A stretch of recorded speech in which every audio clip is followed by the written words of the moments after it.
am excited to welcome you to Mathematics Simplified. My name is Joseph Jacob. In our last video, we introduced variation, and we said that in comparing two variables, you must need something that will link them together, and that link is called a constant. We also learned that there are at least 3 or 4 types of variation, but for the sake of this video, we said we'll concentrate only on direct and indirect variation. We also said that direct variation means that when one variable is increasing, the other variable is also increasing, while the inverse variation means that when one variable is increasing, the other is decreasing. So in today's video, we are going to start solving problems on direct variation. It's time for us to go to our whiteboard and start solving problems on direct variations. So pick your pen, pick your paper, and join me on the whiteboard.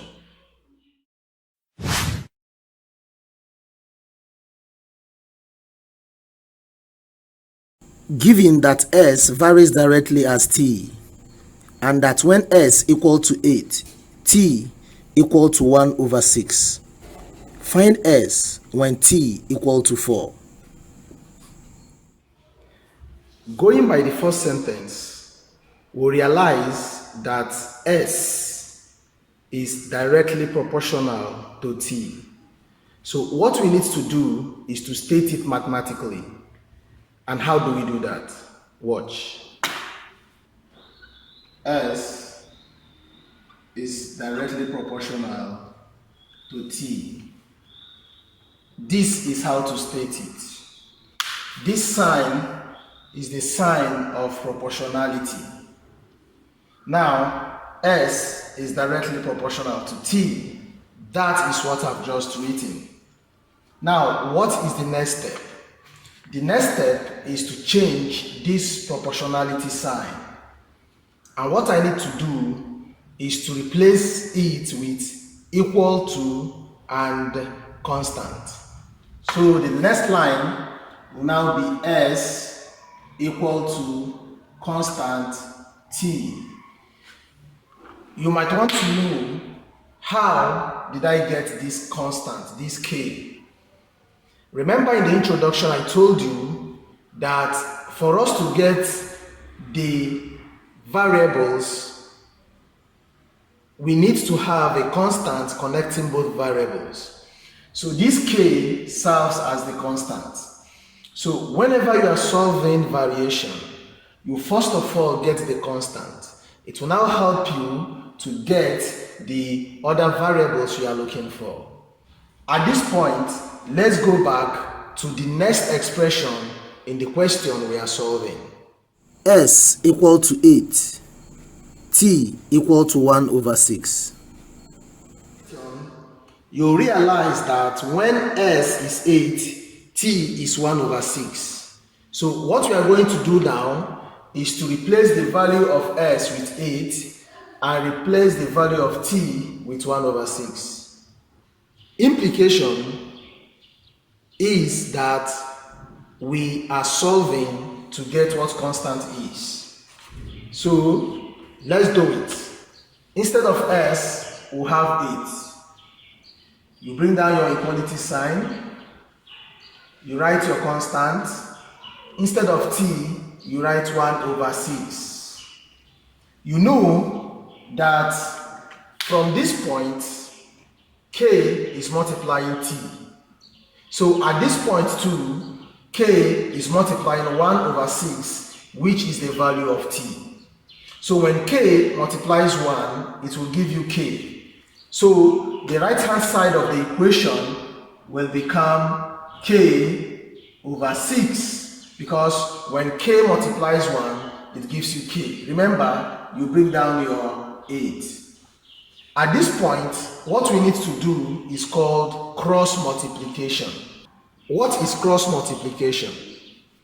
You know that we have 2 sides to the equality sign, the left hand side and the right hand side.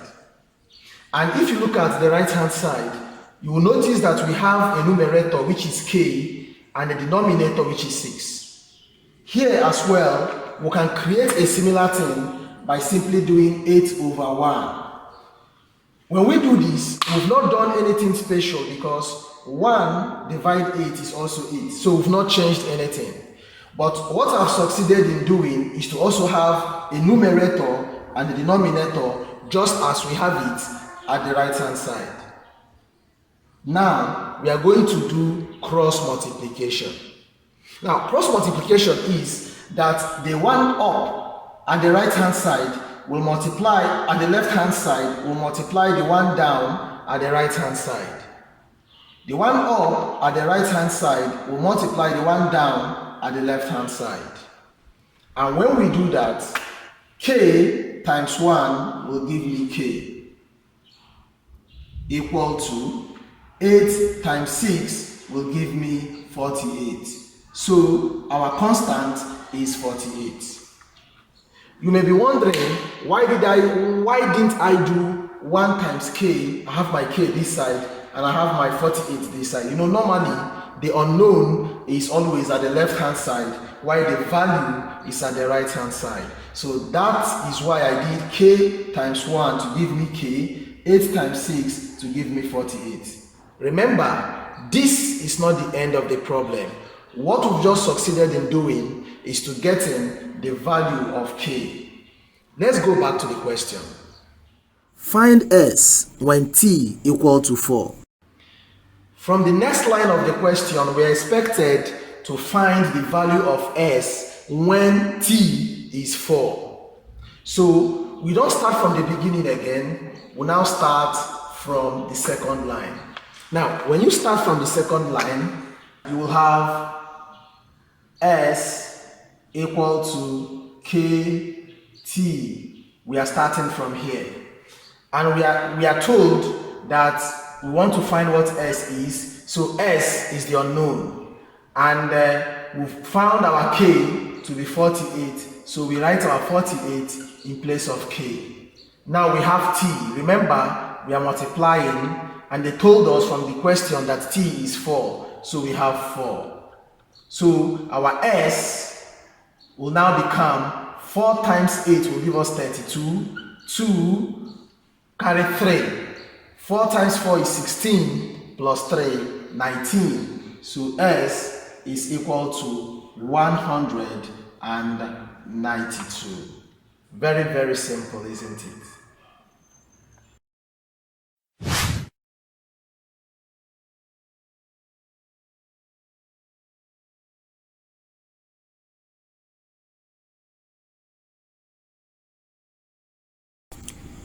If y is directly proportional to x squared and y equal to 54 when x equal to 6, find a the value of y when x equal to 5, b the value of x when y equal to 24. Take note of the first expression, y is directly proportional to x squared. The first sentence helps us to see that y is directly proportional to x squared. The next thing we need to do is to change this sign, and we can change it by writing equal to constant then x squared. I think by now we are now familiar with this. So let's go back to the question and see the next line. Y equal to 54 when x equal to 6. So in place of y, we write our 54. We bring down our constant k. In place of x, we write our 6. Don't forget the squared. So in the next line, we have 54 equal to 6 squared means 6 times 6. And 6 times 6 is 36. And we have our k. Remember that usually in mathematics, when we have number and letter written together, the number is often written first before the letter. So forget that we have k here and I now place it behind. There is no problem. It is also right. So we have 36k. And you remember, when we say 36k, we are saying that 36 is the coefficient of k. I'm talking about coefficient now because that is what we are going to use in our next step. The next step is to make k the subject of the formula, and for us to do that, what I'm going to do is to rotate this expression. I will not change anything. I'm just rotating it. My aim is to get k to be at the left-hand side of the equation. So what I'm saying is, I'm going to have 36k equal to 54. Now with this, I can now make k the subject of the formula by dividing both sides with the coefficient of k, which is 36. And when I do, 36 cancels out 36 to leave me with only k, which is equal to 9 into 36 will give me 4. 9 into 54 will give me 6. 2 into 4 will give me 2. 2 into 6 will give me 3. So our k is equal to 3/2. Very, very simple, isn't it? But remember, this is not the end of the problem. Let's look at the second part of the question. Find A, the value of y when x equal to 5. So all we need to do is to start from this point. So we'll have y equal to constant x squared. We don't know what y is, and that's what we are trying to find.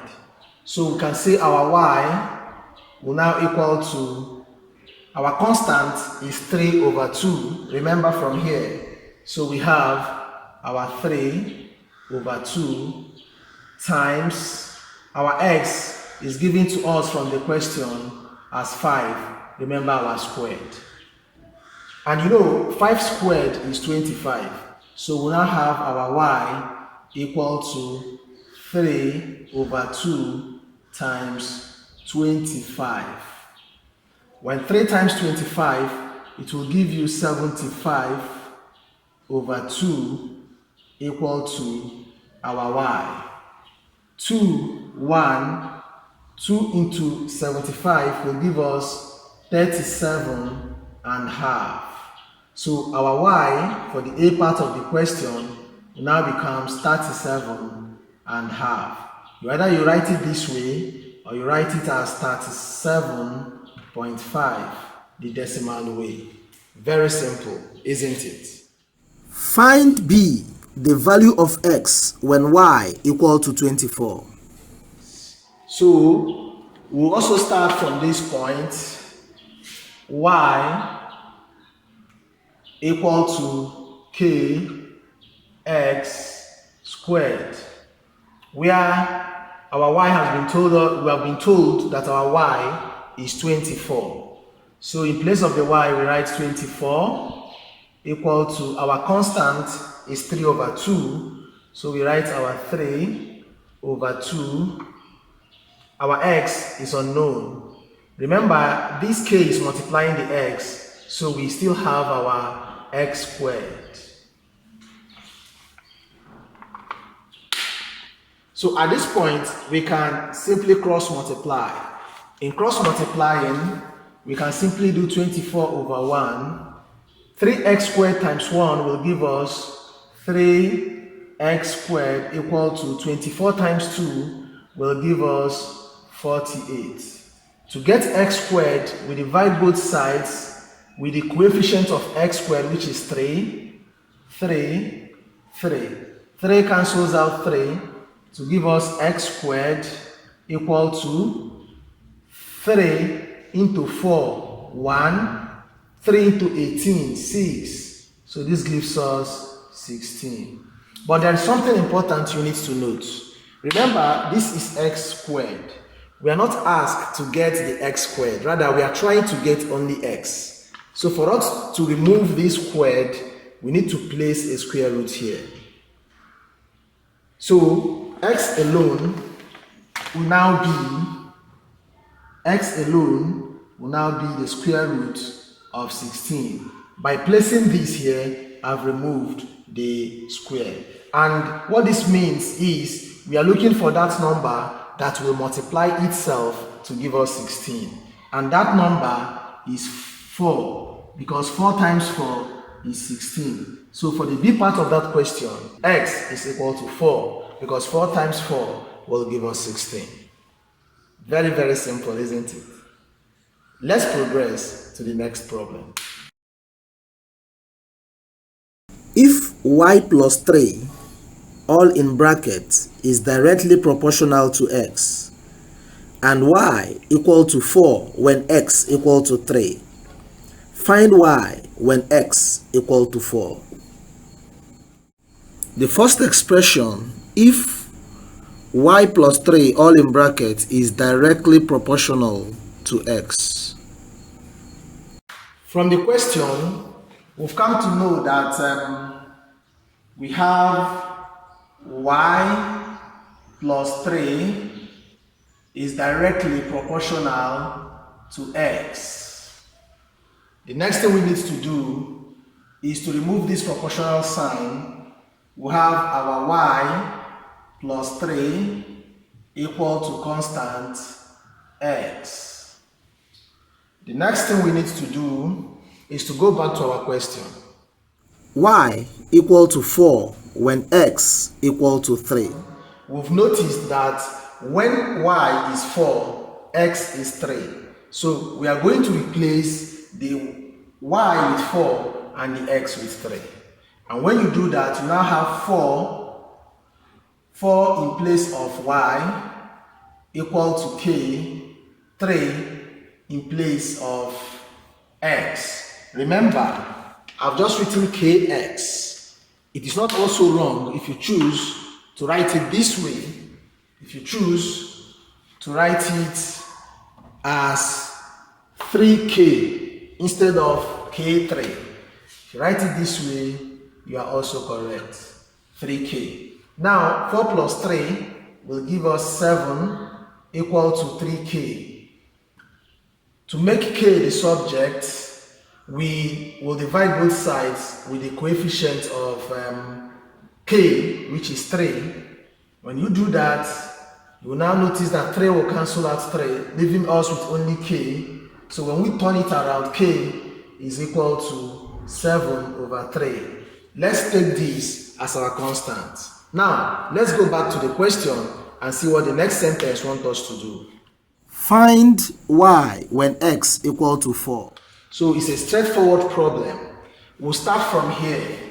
And starting from there, we'll have our y plus 3 equal to kx. Now, we don't know what y is, but we are told that x is 4. And remember that our k is 7 over 3. So, what we need to do now is to write y plus 3 equal to 7 over 3. X is 4. So we have our 4 in place of x.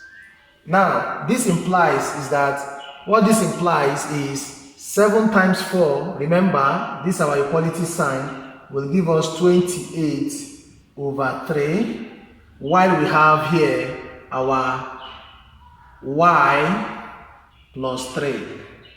We have our y plus 3. You can also do it over 1 because I'm about to cross multiply. Now when I cross multiply, you will have 3. This 3 is going to multiply everything in this bracket. Now 3 times y will give me 3y. I have my plus sign. 3 times 3 will give me 9 equal to 28 times 1 will give me 28. Now, if you look at these sets of numbers, you will notice that this one has the letter Y, this one has only number, this one has only number. So this one and this one are related, while this one will now have to be alone. So that is why my 3Y will now be alone, equal to 28. My 9, remember it's a positive number because of this plus. When it crosses this equality sign, it becomes minus 9. Now, 3Y will give me 28 minus 9 will give me 19. So to get Y alone, all I need to do is to divide both sides with the coefficient of Y, which is 3. 3 will cancel out this 3, so that my Y becomes 19 over 3 as the final answer. Very, very simple, isn't it? Let's take the next question. A ball of radius 2 cm has a mass of 5 kg. What is the mass of another ball with radius 3 cm, assuming both balls are made with the same material? This question is very tricky. Don't let it confuse you. It's almost as the same thing we have been solving. In this case, we are comparing the radius of a ball to the mass of the ball. So let's refer to the radius as an R and the mass as M. So from the question, you'll notice that the radius is directly proportional to the mass. So let's state that R is directly proportional to M, then we continue. So you should have your R is directly proportional to the M, which means R is equal to constant M. Take note of the expression radius 2 cm has a mass of 5 kg. So the R will replace it with 2 equal to constant, and the M is 5. So to make K the subject of the formula, we'll divide both sides with the coefficient of K, which is 5, and 5 will cancel out 5, which means that K alone will now equal to 2 over 5. So take note of this constant. Our constant is 2 over 5. What is the mass of another ball with radius 3 cm? The next thing we need to do now is to get what the mass of the ball will be, the mass of the second ball, if the radius is 3 centimeter. So it's just the same thing. We start from here, where we have our radius is equal to constant and M. Our radius now is given to us as 3, so we have our 3 equal to our K, which we found out here to be 2 over 5. We now write our 2 over 5, and the M is what we are actually looking for. So at this point, we can cross multiply, and when you do, 2M times 1 will give you 2M, equal to 3 times 5 will give you 15. So at this point, we can divide both sides with the coefficient of M, which is 2. So 2, when 2 cancels out 2, we are left with M equal to 15 over 2. So when 2 divides 15, it will give us 7 whole number 1 over 2. That is 7 whole number 1 over 2 kilogram will be the mass of the ball when the radius is 3 centimeter. This is where we call it a day on today's video. In our next video, we'll solve mathematical problems on inverse or indirect variation. Until then, have a wonderful day. Bye-bye.